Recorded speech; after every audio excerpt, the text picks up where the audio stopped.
Hello, buddy. Yeah, as you got F1 episode 3 of the My Team career. Okay, as you see, I'm going straight into the Australian Grand Prix trial thingy-bobsy with the supercars. Doing the hot lap one, or no, the average speed gate one, because I can't think what the other one is. Run a little wide, as to be expected. In the rain, these cars, I don't know how to drive them. Yeah, 92, so I've at least got bronze. Oh, I don't get a 92, I get like 1.79. Pain. Now on to the third and final attempt of this little bit. 120 miles per hour into the braking zone. Get car rotated around nicely. Hit the apex of that corner, or the corner, hit the corner well. I don't know what I'm saying with the apex and whatnot, so don't judge. Yeah, it's a short F1 video for once. Simply because nothing much happened in this Australian Grand Prix. As I sort of just about to get the car rotated around, 95 miles per hour. In the end I get 92, luckily 93 even, so that's bronze at least. So I've got bronze, but yeah, I got bronze. I'm sort of like, I can do better, but at the same time I can't. So yeah, here's what it is. I'm gonna get quicker as the game goes on. As you see, into the Australian Grand Prix. And I'm sort of like, I don't have any money. I don't have anything, so I might have to turn up the cash inflow for RTG racing. And I can't remember whether I've done that or not. But I've done, or I like, I've done the sprint race formula. And I know what's wrong with the car. Now, I figured out this is the episode where you see the engine fixed. Like, the engine problems are fixed. It wasn't a problem, it was me. Being a bad F1 driver. Yeah. I'm not going to bother showing you any practice. I don't know why I've left this in. I get some at one point in. I'm like the third best car on the grid. No. Third worst car on the grid. Imagine being the third best car on the grid. McLaren ahead of us by a bit. As you see, this is the results. I can't remember our team acclaim goes up a bit or not. I can't remember. But anyway, into qualifying. Because I didn't bother showing practice, because practice you don't really need to see. You've seen the tracks quite a few times. I'm going to be honest, so yeah, it's just thrilling. I might show them a bit of Miami practice, because it's obviously, because it's a new track. Anyway, into the first flying lap of qualifying, and it's the only lap I'm going to do, because I was a bit between saving the engine and the fact I don't feel confident in this car's pace. Braking into turn 4 or 5. This corner here is a bit one of the ones I struggle with, like normal. Get a pretty good run into those turns. I don't know what turns they are. I probably should get them enabled. Set fastest first sector. That'll probably get beaten quite quickly. Because I have no clue where this... I know where I'm losing time and it's out of the corners. But this track, you don't really see it too much. You see it... Well, I figured it out at Imola. I'm assuming the Mercedes behind me is easily setting a faster sector, so... Yeah. And the fact there's not been many people out. Coming into one of the final turns. But I don't know how many turns there are in Australia. Get a nice rotation from the car. Into this final proper corner. Again, another nice braking point. The penultimate corner, I should have said, then final corner. I don't know the turn numbers, so I probably should. Anyway, that's going to be P4 for now, but that's going to drop down by quite a bit. And as you'll, I don't know how to show you this, but you see, I skipped the end qualifying. I don't know why. Oh yeah, I saved the engine really. I qualified P21. Yeah, we don't talk about that. And we're about 2/10 off our teammate, which ain't good. because for whatever reasons I'm still not quite used to this car. Anyway, let's get into the Australian Grand Prix, everybody. Again, it's another one of those things where if it happens, it happens. If it don't, it don't. And if I'm too loud, let me know. If I'm not, let me know. Yeah, it's a bit late, so I like fans. Anyway, I probably should look at them more, the turns, but oh well. I mean, let's just see the starting grid, I guess. A Ferrari 1-2. Probably should have looked at that before, but I didn't bother. It's been a while. Come on, I recorded this, so it's been. I think it's been like a week since I recorded this. I don't know. Verstappen and Hamilton. I always feel like Perez is one of I not. I don't know. This is what coming out the day after the Austrian Grand Prix. Yeah, I don't know what to think about that Russell Perez incident.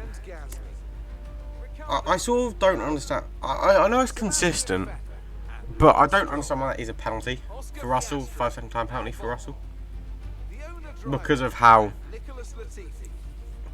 There are some points where you can't turn the corner anymore because of how narrow he has to go. So yeah, but apart from that, the Austrian Grand Prix was quite good, to be honest. But some of the things I've heard about racist fans or not racist, but whatever fans. I don't know, what would be called? Prejudice fans, I think. Yeah, it's shocking. Anyway, let's just get into this race. Can't wait for this car to get better. So, yeah. Anyway, end of the formation that, because I can't bother to show them because they take too long. And I want to make a short video because views. Yeah, I get an okay starting position. From P20. And it's lights out and away we go. I get a decent start. Probably should use head, but more than I would have 100% comfortably have taken Piastri. Yeah, if you saw that little cut there, I may have used a little flashback, but don't tell anybody. Yeah, go around the outside, just try and avoid much contact, go off the curb a bit, get a poor, oh no, it's poor exits out of the corner, but I don't know why, because I noticed the way I got on the throttle. Again, I managed to squeeze in between Piastri and Stroll, but yeah, like I said, I don't know whether it go a bit wide. Yeah, and then that sort of gives Stroll an opportunity. No, it's Piastri. I run a bit wide, go off the track, keep the position. Maybe I should be giving that position back. Yeah, no, let's speed up a bit. Stroll, no, it's not. Okay, I just realised we look very similar to the Aston Martins. What I've just realised, I start pulling out from Piastri a bit, but then he pulls back in, and then when the DRS gets enabled, actually no, he overtakes me on a straight line. So it's obviously my exit. I go a bit wide. Albon then gets me as well. Yeah, and then I think Stroll gets me as well. I think soon. I don't know. It's going to be close. Yeah, Stroll gets me. I don't know. This car just feels like it doesn't have any top end speed. So as you know, I lose. I think the reason why I pull back so much is because the amount of, I don't know whether I'm dropping too low in. Not revs, but miles per hour. So that's what I think, anyways. And I'm not good at exiting corners. So yeah. If anybody lets me know how to fix that, please let me know down in the comments how to get better exits out of the corner. Because I don't trust myself on medium traction control. Because I just don't trust myself to spin. But yeah, it remains like this pattern of me like slowly losing time but pulling out time to Latifi due to DRS train a bit, but I then lose a second through corners, and the fact this car's straight line speed is not the greatest. But I want to focus on aerodynamics because that's where this car is. Schumacher's retired. Nothing really that interesting. Though he's just scored some points. Austria won it, yeah, so yeah, pretty good. Anyway, I'm sort of now slowly catching up and pulling out Latifi as well to Stroll. But then that's sort of pretty much it. The whole Grand Prix this weekend. Just lose time out of the corners. Magnussen has to pit. No, Vettel has to pit. Magnussen will pit in a couple laps time as we speed up through here. Again, I'm keeping with them, but I just don't have the confidence in this speed. I think I'm make a move for Stroll on. I can't remember. No, I don't think I do. I'll have to slow it down. I don't know why I've slowed it down. Maybe I do make a move at some point. Yeah, as you can see. Oh, I must pit. No, I don't. Alright. Yeah, I'm keeping with Stroll. Give it just about. It's like nothing too interesting. You just speed up, I guess, for a bit till I pit on that 15 or 16, something like that. Oh no. Yeah, I use flashback and muck up the pit entry a bit. Lap 10 I pit on. Okay, the scrub tyres should rubber in faster, allowing you to start the push sooner. Yeah, it says I'm going on the new tyres, so I don't know why he says that. I need to get better at that, although I get 2.6 second stop, I believe. Okay, that was a fairly decent stop. Oh, it was slow as it possibly could be. That was our last stop. No more scheduled. So now P21 technically last, but the reason why I pitted was because I went wide at the final turn.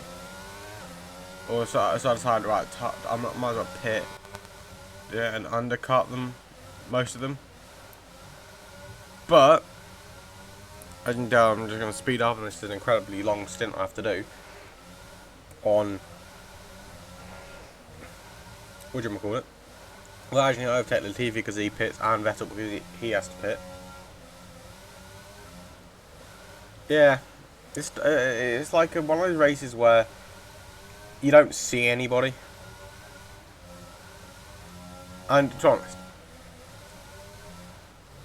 I didn't realise how slow this car actually is, if that makes sense. Like, oh yeah, Latifi and Magnussen have just pitted. Magnussen goes on to softs, which means he's going to have to pit again. But I think Haas were banking on the time, them clawing back the 40 seconds he's going to lose. Magnussen puts in fastest lap of the race so far. He catches up to me, he overtakes me on the straight. I then have a help hand DRS, but don't get it on the second straight. Can't. He then pulls out by up to Albon,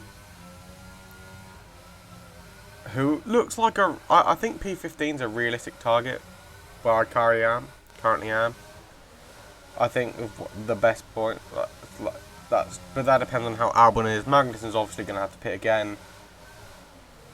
I'm just not pushing as such, but pushing. If that makes sense. Like, I'm not pushing as hard as I can, but I am pushing a bit. Trying to sort of keep Magnussen at the top. Albon has to pit again. I don't know why. Latifi then somehow managed to overtake me due to DRS and whatnot. So I think he might pit. No, I then re-overtake him. I completely forgot I aimed that back with Latifi. Again, Magnussen has to pit again because his tyres won't last. He now has been lapped just about. If you look at the mini-map. That's Ferrari slowly catching us. Which sure shows you how quick they are compared to me now. Vettel gets past, but then I go in the back of him and flash back. I then make a move down the inside, get the position back. Then on the next lap, if we zoom by this lap, you're going to see, it's either this or next lap, I'm pretty sure. Yeah. Oh, no, it's the lap after this. Or it's this lap anyway. Or this one's the next lap where like Leclerc's caught up. So I was looking behind me and I see Leclerc. So I get a faster car. So I'm like, okay, I know I've got 3 corners. So that's 1. So I'm trying to get onto the main straight here. That's technically 2. And then 3. And I sort of go here. I let him by here to try and keep a hold of and used like his slipstream and ERS to keep ahead of Vettel. Although he will slowly get the time on me, but it's not quite enough. But unfortunately, I don't get DRS from Leclerc, which I think you should. Anyway, let's fast forward a bit more. Now, because I've been lapped, that's kind of embarrassing to say. Oh yes, I catch up to Stroll. So on this is the final lap of the race because I've been lapped, and now I've got Magnus at the back of me. I'm sort of like, oh, this is going to be tight. Oh, so it's either P15, P16, or P17, or even P18. Actually, I'm in the DRS straight. I don't use any overtake button. I just dive down the inside of Stroll. It's a nice little move, squeezing out as much as I possibly can, but leaving him some space. Get around the final corner. Brake, trying to get a good exit out of this corner. I believe I use overtake mode. Well, Charles Leclerc sets new fastest lap. Then I use overtake to just keep out of Stroll, and yeah, that's P15 in the race. Which I sort of think is like, okay, that's realistic for where the car is. As such, with 22 teams on the grid, I get driver of the day, surprisingly. Get driver of the day. Although, whether this car's a bit quicker, like, I'm hoping I can start challenging for points. I mean, I can't remember where did Piastri finish in the end. No. Piastri finished somewhere. And I don't know where of them. I can't remember where. It must have finished, what, probably about P70? I reckon P30, no. I can't remember whether he finished ahead of me or was he P14 then? I can't remember. I can't remember where he finished, but yeah, he might have finished P14. I don't quite know. I'm gonna be honest.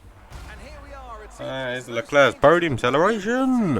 I probably should have skipped this because nobody really cares about how far we get another 1-2 or 1-2.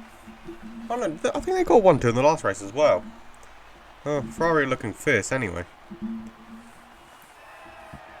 But yeah, Ferrari are the best car on the grid at the moment, so makes sense they'd be winning.